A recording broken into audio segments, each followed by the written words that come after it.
Imaginez un instant, pouvoir créer un site web ultra moderne, super animé, juste en le décrivant avec des mots.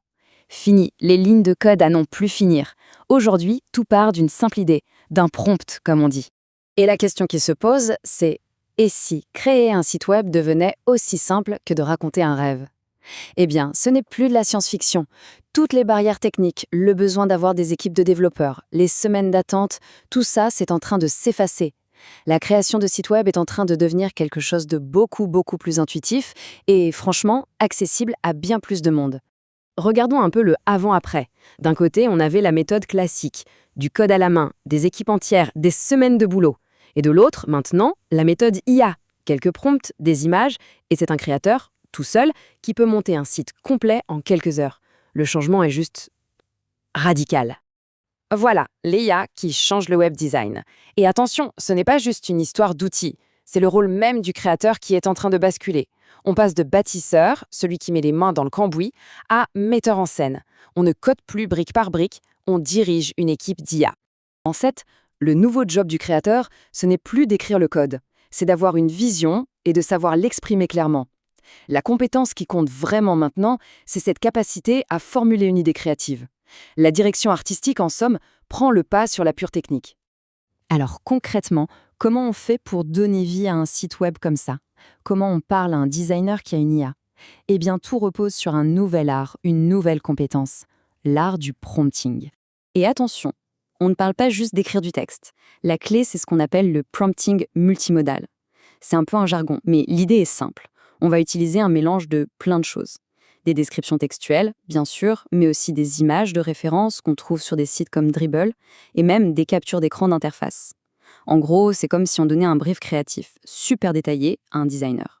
Et ça donne des conversations incroyablement naturelles.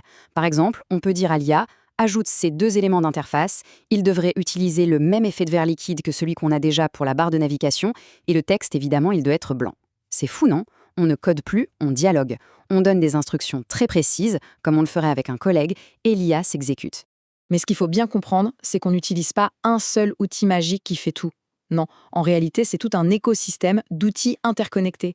Pensez à ça comme une chaîne de montage de l'IA. Plusieurs intelligences artificielles, chacune spécialisée dans son domaine, qui travaillent ensemble. Alors, qui est dans cette Dream Team de l'IA? Eh bien, on a par exemple un outil comme Code.ia qui va jouer le rôle du codeur, de l'assembleur. Ensuite, on a Nanobanana 2, lui c'est l'artiste visuel, c'est lui qui va créer les images. Pour tout ce qui est animation, on se tourne vers des outils comme Kling 3.0 ou Seedance 2.0. Et pour l'inspiration, la base de tout, on va piocher dans des bibliothèques visuelles comme Dribbble ou Pinterest. Le workflow est assez simple et se découpe en 4 grandes étapes. Étape 1, on commence avec le prompt, l'idée de base qu'on donne à notre assembleur Code.ai.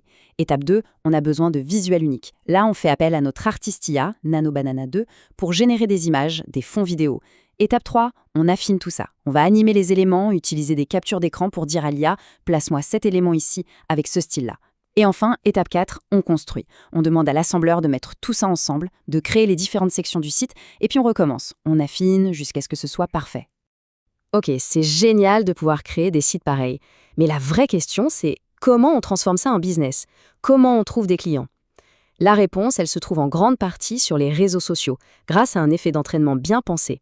Regardez ce chiffre, 300 000. C'est le nombre de vues qu'un seul post sur Twitter montrant un de ces sites peut générer. Pourquoi ça marche si bien? Parce que le format est hyper visuel, c'est interactif, c'est impressionnant. C'est le contenu parfait pour une plateforme comme Twitter et c'est un potentiel de viralité qui est juste énorme. Alors, c'est quoi le plan d'action pour la promotion?